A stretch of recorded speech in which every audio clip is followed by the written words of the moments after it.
ancient biblical prophets wrote about the future. Today, theologians are poring over those scriptures with a firm belief that their prophecies are coming to pass. Journey now into the world of eschatology on Prophecy in the News with author and lecturer J.R. Church. Recently, my attention was drawn to the FBI website and their article entitled Project Megiddo.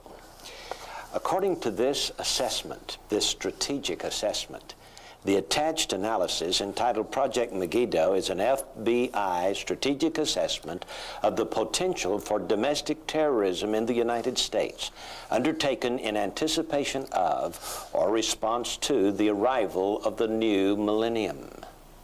Gary Stearman is here to discuss with me the FBI report, Project Megiddo. Project Megiddo. If there ever was a wonderful code word, Megiddo is it. I'm going to read a paragraph, JR, which will explain this report perfectly, and it goes as follows, quote, for over 4,000 years, Megiddo, a hill in northern Israel, has been the site of many battles. Ancient cities were established there to serve as a fortress on the plain of Jezreel and to guard a mountain pass. As Megiddo was built and rebuilt, one city upon another, a mound or hill was formed. The Hebrew word Armageddon means hill of Megiddo. In English, the word has come to represent battle itself. The last book of the New Testament of the Bible designates Armageddon as the assembly point in the apocalyptic setting of God's final and conclusive battle against evil. The name Megiddo is an apt title for a project that analyzes those who believe the year 2000 will usher in the end of the world and who are willing to perpetrate acts of violence to bring that end about. End quote. The FBI. The introductory paragraph from their 32-page document called Project Megiddo. And JR, this project, I think, is perhaps unprecedented because it's the cutting edge. It is beginning to target specific religious beliefs as dangerous. Now, in my opinion, that's dangerous. During World War II, there were a lot of ministers who were talking about end-time prophecy. Some even were so bold as to say that Adolf Hitler could be the Antichrist.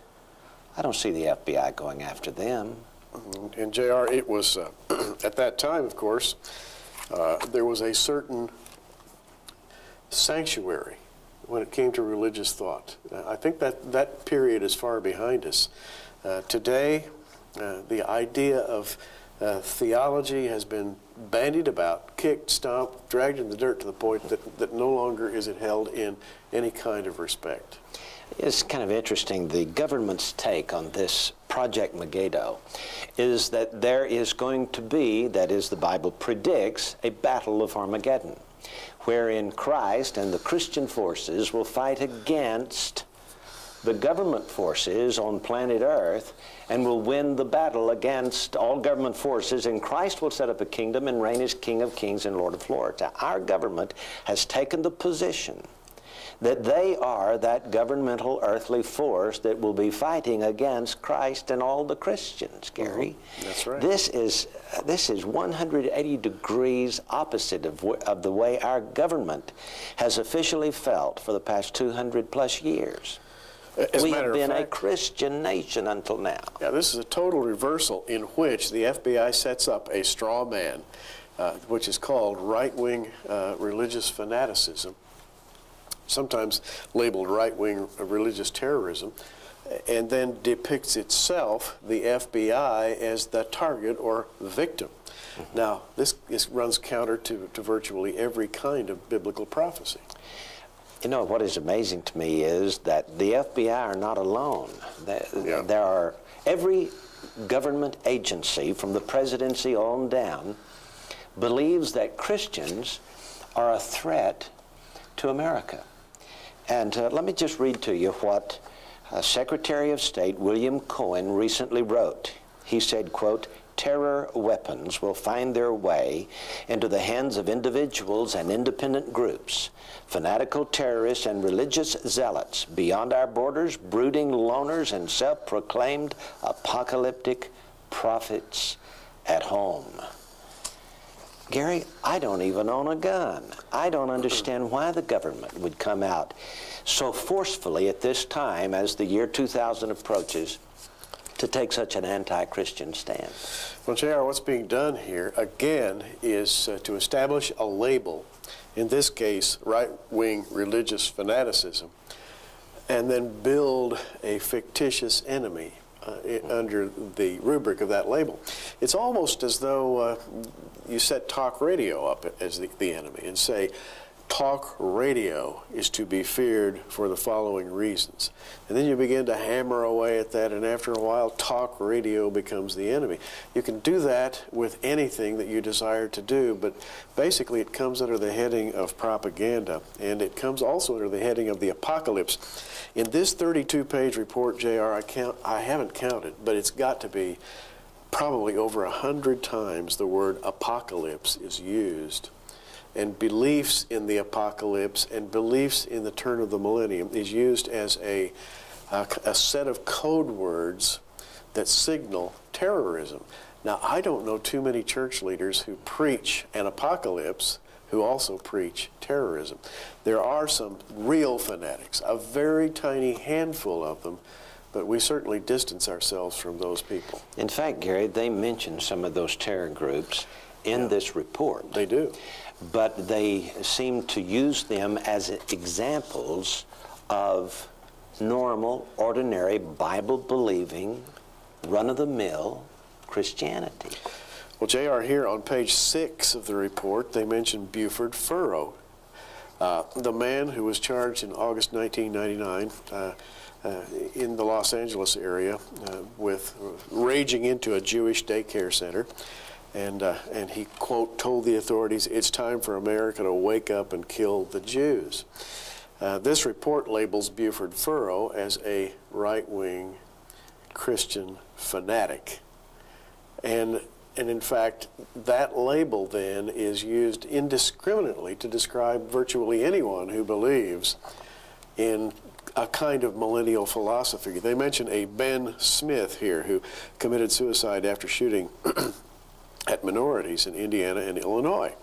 And they found literature in his home that was apocalyptic. They mentioned a James Byrd Jr., a man who lived in Jasper, Texas.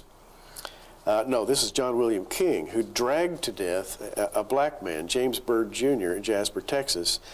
And this man believed that his actions would precipitate a race war. Also in his home was found apocalyptic literature. And these are just 3 examples of many, many, many in this report. These men are all called right-wing religious fanatics who believe in the apocalypse, and they believe that at the turn of the millennium, something significant could happen. J.R., there we are, a label. You know, somehow, all of my growing up years, I always thought of the United States as the new promised land, practically. I mean, we were a Christian America. And the government was on the side of Jesus Christ. And when Jesus comes back, hey, our military is going to help him win this battle of Armageddon. I never in my wildest dreams saw the United States on the side of the enemy in the Battle of Armageddon. And it is the FBI that has chosen to title the battle Armageddon. Yes. It is absolutely Project Megiddo. It's not the Christians that have named this battle. It is the FBI that has named this upcoming, and frankly, Gary, they say that, for example, as a part of the federal interagency effort launched last year by President Clinton and led by the National Security Council, the Defense Department is going to do its part to prepare the nation for the catastrophic consequences of an attack that unleashes these horrific weapons. He does not say what the weapons are. Because it has long prepared to face this grim possibility on the battlefield, the military has unique capabilities to offer in the domestic arena as well. In other words, they're telling us here, Secretary of State William Coyne is telling Americans that the government is going to use United States troops marching up and down the streets and avenues of our nation to keep our people under control. Which is, by the way, unconstitutional, against the law. Let me quote something quickly here as we're moving out of this segment. Quote, "When and how Christ's second coming will occur is a critical point of ideology of those motivated by extreme religious beliefs about the millennium. There is no consensus within Christianity regarding the specific date that the apocalypse will occur. However, within many right-wing religious groups, there is the uniform belief that the apocalypse is approaching." End quote. J.R.? Sure we do. Sure we do. We believe the apocalypse is approaching. We believe the tribulation period is somewhere in the foreseeable future. When's it going to be? Well, stay tuned. We'll be back in just a moment. I always thought the apocalypse was going to occur in the Middle East, that Israel would be the target, and that Jesus would come back to the Mount of Olives in Jerusalem to win the battle. I never dreamed that he would come to the streets of America. I'd never dreamed in my wildest imagination that United States troops would be on the side of the Antichrist. That's what this project implies, Gary. And again, it's a straw man. J.R., I want to read something here from the report. And I quote, "Almost uniformly, there is the belief among right-wing religious extremists the federal government is an arm of Satan. Therefore, the millennium will bring about a battle between Christian martyrs and the government. At the core of this volatile mix is the belief of apocalyptic religions and cults that the battle against Satan, as prophesied in the book of Revelation, will begin in 2000, end quote. Now, I have a word of advice for those who put this report together, and that is, let's learn to distinguish between a right-wing religious fanatic cult that actually believes in an armed assault and an ordinary, fundamental, premillennial, pre-tribulational church that teaches a coming apocalypse biblically, and there's a world of difference. There is a world of difference, Gary. Listen to one thing they write.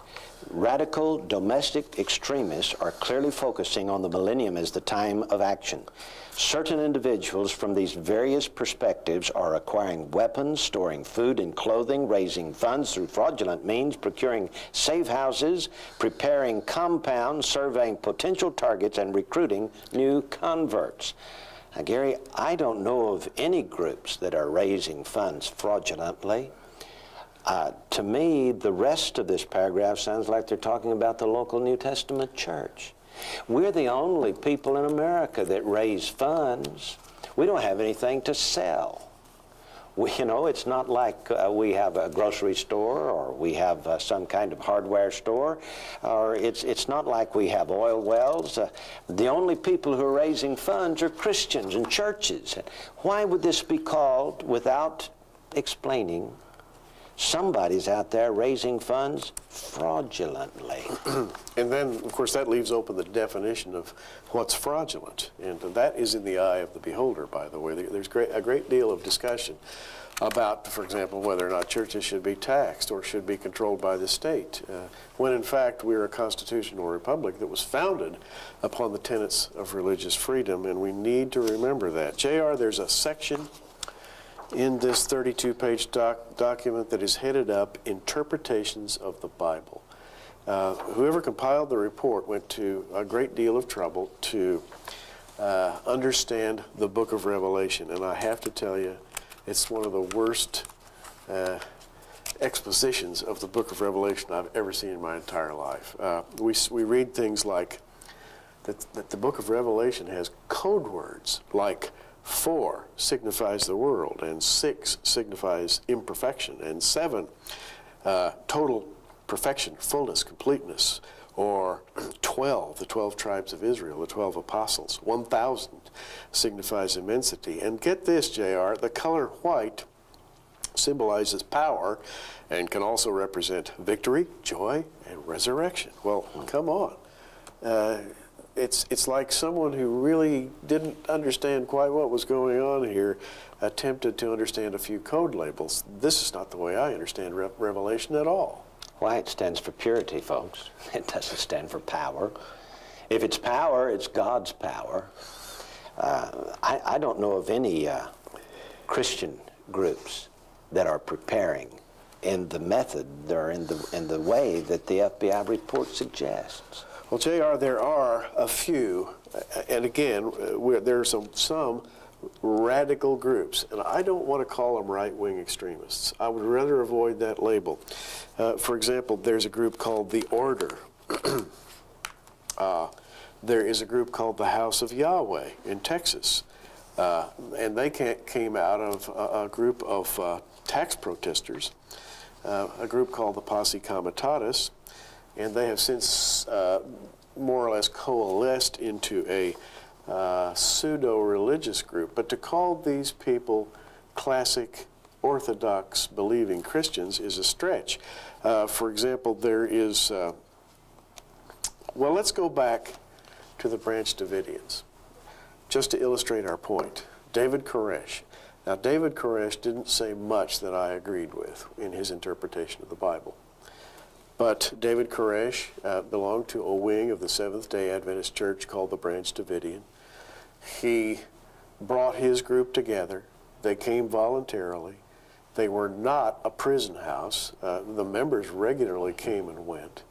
And yet, these people were set up as a group challenging the state. And it came down to a battle between state forces and the forces of David Koresh. JR, this is still a constitutional republic. We would separate ourselves from people like David Koresh, but we would also separate ourselves from people like the FBI. We're somewhere in the middle here. We're trying to define ourselves, and we're caught between two extremes. David Koresh and the Branch Davidians had done nothing wrong. They had broken no laws. And the FBI, of course, went after them with a vengeance. The ATF, the FBI. And for the past several years, they've covered up some of the things that they did there, using CS gas, for example, yeah, which is against the international law, and explosives that morning of the fire. But they covered all of that up. Now that some of that is coming to light, they come out with this report.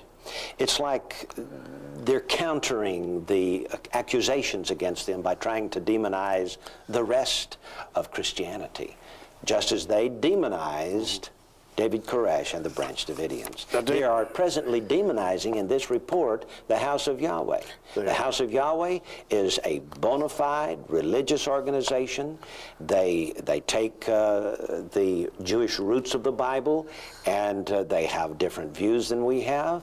But listen, you get two Christians together, you have three opinions. And there are many, many opinions out there. JR, the other thing that's demonized in this report, in addition to the Y2K 2000 connection, is the New World Order, One World Government connection.